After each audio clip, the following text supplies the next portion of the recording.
Good morning, friends, and welcome to my today's lecture, that is Confessional Poetry in Sylvia Plath or Sylvia Plath as a confessional poet, the literary milieu that she belonged to, and her place in that era. I'll be speaking about today about this. As we all know, Sylvia Plath is a modern poet. More than being a modern poet, she is a confessional poet.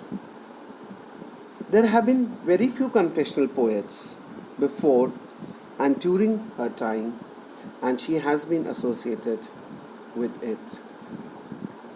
Now, the years in which Sylvia Plath lived and wrote saw the emergence of the literary movements like modernism, the beats, and confessionalism in America.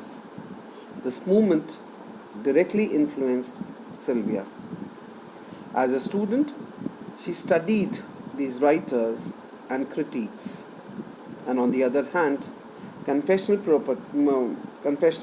poetry, as heralded by Robert Lowell, inspired her to write her late strong poems. Now, Beats made confessional poetry happen because Lowell did learn, in quotes, did learn from the freshly asserted selves of Ginsberg and Kerouac, unquote, the major representative writers of the Beat generation.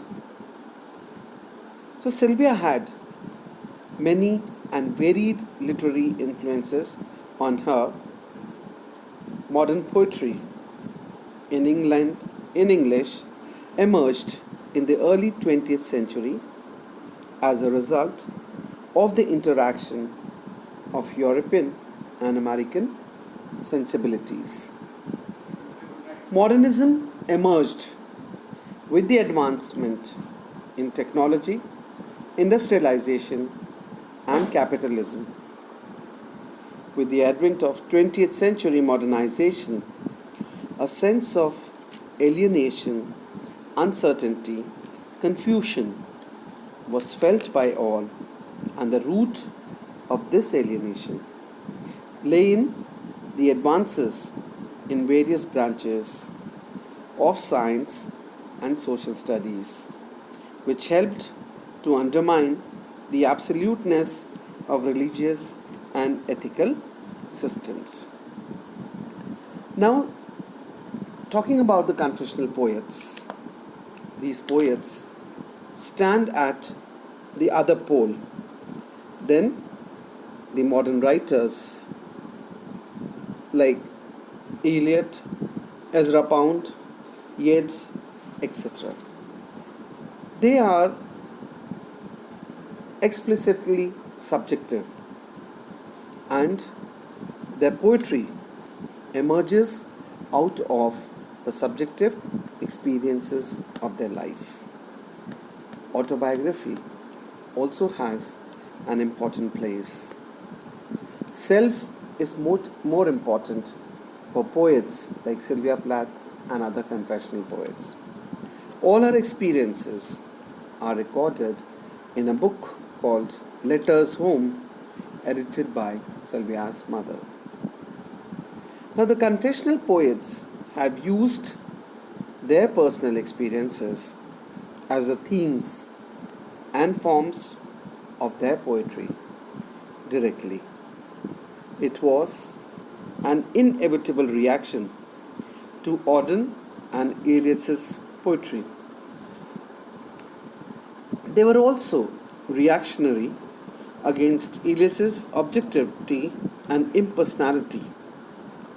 Each and every image and word is apparently related to her experiences of life, and they accept this fact.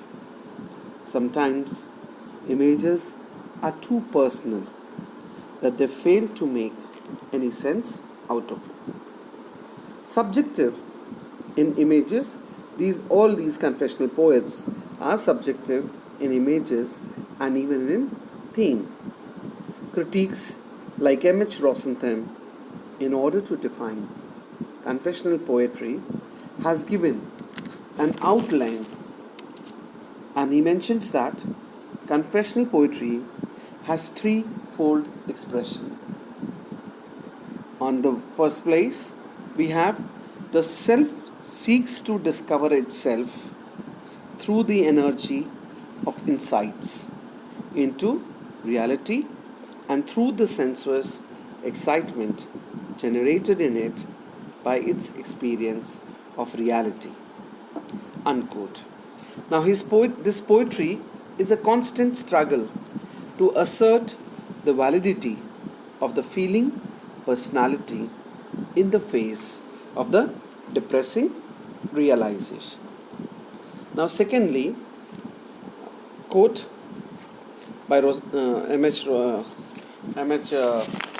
Rosenthal.